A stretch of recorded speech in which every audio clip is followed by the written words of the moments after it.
Hello, my dear English learners. Welcome back to Christ English Practice. I am your English trainer R. Madhuvanan sharing this video lesson with you. This video is the 9th video of Tamil English Dictionary. In this video, we are going to see a set of words, that is 13 words, that begin with the two letters up, ip. Word number 1, appalam. இது ஒரு பெயர் சொல். உளுந்தால் ஆன, உளுந்து என்ற ஒரு தானியத்தால் ஆன பொரிக்கப்படும் உணவு பண்டம் அப்பளம். இதுக்கு ஆங்கில வார்த்தை வேப்பிள்ஸ், WA வே, FF LES இல்ஸ், வேப்பிள்ஸ். இது ஒரு நவுனு. இதுக்கு ஆங்கில அர்த்தம் டின் கிறிஸ்பு கேக். டின் மெல்லிய, கிறிஸ்பு மொறுமொறுவென்று இருக்கும் கேக். கேக் என்றால் அந்த உணவு பண்டத்தை தான் நம்ம கேக்குங்கிறோம். அதாவது பொரிக்கப்பட்ட உணவு, உளுந்தில் இருந்து தயாரிக்கப்படுவது அப்பளம். வேர்டு நம்பர் 2, அப்பத்தா. அப்பத்தா என்பது ஒரு பெயர் சொல். இதுக்கு தமிழில் பாட்டி, ஆங்கிலத்தில் கிராண்ட் மதர். தமிழில் இன்னும் 2 வேர்ட்ஸு, ஆயா, அம்மாயி. அப்பத்தா பாட்டி, ஆயா, அம்மாயி, கிராண்ட் மதர். வேர்டு 3, அப்பாவி. அப்பாவி என்பது ஒரு பெயர் சொல். குற்றம் செய்யாத நபர், வெகுளி, எந்த தவறும் செய்யாதவர். ஆங்கிலத்தில் இன்னசென்ட் பர்சன். Innocent person. இன்னசென்ட்னா தவறு செய்யாத, வெகுளி, பர்சன்னா நபர். வேர்டு 4 பாருங்க, அப்படி. அப்படி என்பது ஒரு வியூனா வினை உரிச்சொல். அதுபோல, அது தமிழ் அர்த்தம். அதுபோல, அது மாதிரி. ஆங்கிலத்தில் லைக் தட். லைக்னா போல, லைக் தட். வேர்டு 5 பாருங்க, அப்படியே. இது ஒரு வியூ, அதே மாதிரி.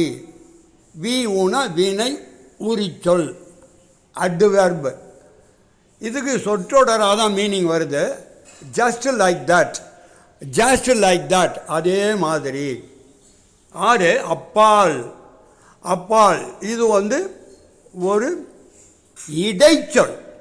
தமிழில் தூரத்தில், அந்த பக்கத்தில், பியாண்ட், அவே ஃப்ரம், அல்லது on the other side of. இதுக்கு உதாரண வாக்கியம், த ஹில், அந்த மலை, இஸ் பியாண்ட் த ரிவர், அந்த மலை ஆற்றுக்கு அப்பால். அப்பால்னா தூரத்தில். The hill is beyond the river. பியாண்டுங்கிற வேர்டு ரொம்ப முக்கியம். அப்பாற்பட்டது, இது ஒரு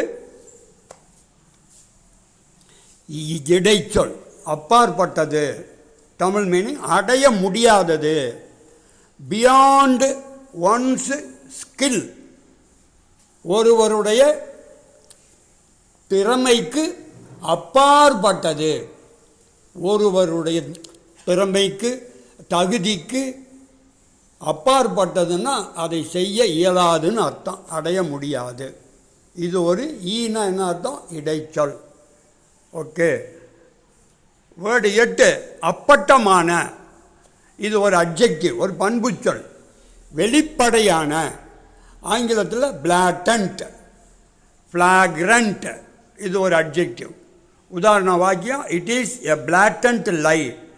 இது ஒரு அப்பட்டமான பொய். இது ஒரு அப்பட்டமான பொய். அதாவது ஒருவர் கூறும் ஒரு செய்தி உண்மைக்கு புறம்பானதாக இருந்தால் அதுதான் அப்பட்டமான. வெளிப்படையாகவே கண்டுக்கலாம், யார் வேணாலும் அதை இது பொய் என்று புரிந்து கொள்ள இயலும். பிளாட்டன்ட் அல்லது ஃப்ளாக்ரண்ட். நம்பர் 9 பாருங்கள், அப்பம். அப்பம் என்பது ஒரு பெயர் சொல். தோசை போன்ற அகலமாக இருக்கும். அரிசி கேக், அப்பம். நம்ம ஆப்பம்னு அதை சொல்கிறோம். தேங்காய் பால் தான் சாப்பிடுவாங்க. அப்பம். தோசை போன்ற அரிசி கேக், அது ஒரு வகை கேக்கு. ரைஸு பேன் கேக்கு, ரைஸு பேன் கேக்கு சன்னமாக இருக்கும், அகலமாக இருக்கும், அது தோசைக்கல்லில் ஊற்றி சுடுவாங்க. அப்பம். அடுத்தது நம்பர் 10 பாருங்கள், அப்படி. அப்படின்னா இது ஒரு வினை உரிச்சொல். அட்வெர்பு முன்பே குறிப்பிட்டபடி, அவ்வாறு. ஆங்கில வார்த்தை சோ, வெறும் சோனா அப்படி, அவ்வாறு. இப்போ உதாரணமாக இமயமலை மிகப்பெரிய மலை. The mount Himalaya is a huge mountain அப்படின்னு சொல்கிறோம். அதுக்கு கேட்டவர் நானும் அப்படியே நினைக்கிறேன். I think so, I also think so. அங்கே பாருங்கள் ப்ராக்கெட்டில் இருக்கு, ஸோனா அப்படியே. ஒருவர் கூறும் செய்தியை திருப்பி சொல்லாமல் நீ சொல்வதை நானும் அப்படியே அதை நினைக்கிறேன், அதுபோலவே நானும் நினைக்கிறேன், முன்பே குறிப்பிட்டபடி, அவ்வாறு. ஸோ உதாரண வாக்கியம் ஐ ஆல்சோ திங்க் ஸோ, நானும் அப்படி நினைக்கிறேன். நம்பர் 11 பாருங்கள், அப்படி எனில். அப்படி எனில்னா என்ன அர்த்தம்? அப்படி என்றால், அது காரணம் என்றால், இஃப் ஸோ. இது ஒரு இணைப்பு சொல், அதாவது கன்ஜங்ஷன் அப்படிம்பாங்க. இதை வாக்கியத்தில் தான் நாம் நல்லா பயன்படுத்த முடியும். உதாரணமாக பாருங்கள், இஃப் இட் இஸ் ஸோ. அந்த இஃப்ங்கிறது துணை வினைச்சொல், இட் இஸ் ஸோங்கிறது ஒரு சின்ன வாக்கியம். அதை சேர்த்து இஃப் இட் இஸ் ஸோ துணை வாக்கியம். இஃப் இட் இஸ் ஸோங்கிறது அதை முடிக்கிறதுக்கு முக்கிய வாக்கியம் பாருங்கள், we will help the boy. If it is so, அது உண்மை என்றால், அது அப்படி என்றால் நாம் அந்த சிறுவனுக்கு உதவி செய்யலாம். அதாவது அந்த சிறுவன் ஒரு ஏழை என்பது உண்மையாக இருந்தால், if the boy is poor we will help the boy, நாம் அவனுக்கு உதவி செய்யலாம். அடுத்த வார்த்தை அப்புறப்படுத்து. இது ஒரு வினைச்சொல், வீணா வெர்பு. ஒரு பொருளை வேறு இடத்திற்கு நகர்த்துதல். உதாரணமாக ஒரு சேர் இருக்குது, ஒரு டேபிள் இருக்குது, அது அந்த இடத்துலேருந்து வேற ஒரு இடத்துக்கு நம்ம கொண்டு போகலாம் வீட்லையே நினைக்கிறோம்.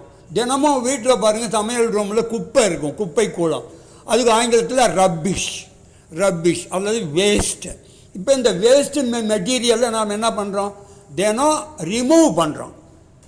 ஓகே, ரிமூவ் ஆங்கில வார்த்தை ரிமூவ். அதுக்கு பாஸ்ட் டென்ஸ் வெர்புனாவே ஒரு பாஸ்ட் டென்ஸ் வரும், ப்ளஸ் போட்டு டி போட்டுருக்கு பாருங்கள். அப்போ ரிமூவ்டு என்று அதை சேர்த்து படிக்க வேண்டும். ஆங்கில அர்த்தம் பாருங்கள், டேக் சம்திங் அவே. டேக்னா எடுக்கிறது, அவேனா அந்த இடத்துல இருந்து தூரத்துக்கு கொண்டு போகிறது. டேக் சம்திங் அவே. உதாரண வாக்கியம், வி ரிமூவ் த ரப்பிஷ், நாம் குப்பையை அகற்றுகிறோம்.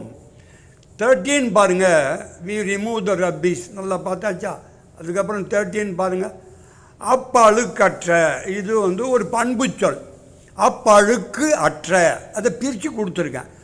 அழுக்கு எந்த விதமான தூசு துப்பு இல்லாத, குற்றம் குறை இல்லாத, இது பண்பு சொல். குற்றம் இல்லாத, குறை அற்ற, மாஸ் அற்ற. ஆங்கில வார்த்தை இம்பெக்கபிள்.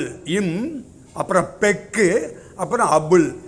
தமிழ்லையும் உச்சரிப்பு கொடுத்துருக்கேன், இம்பெக்கபிள். இன்னொரு அர்த்தம் அன்பிளமிஷ்டு. அன்பிளமிஷ்டு குறையற்ற, குற்றமற்ற, மாசற்ற, புனிதமான என்றெல்லாம் சொல்லலாம். Okay, my dear English learners, that ends this video lesson. Thanks for watching the video. Wish you good luck with your English practice. Goodbye and take care.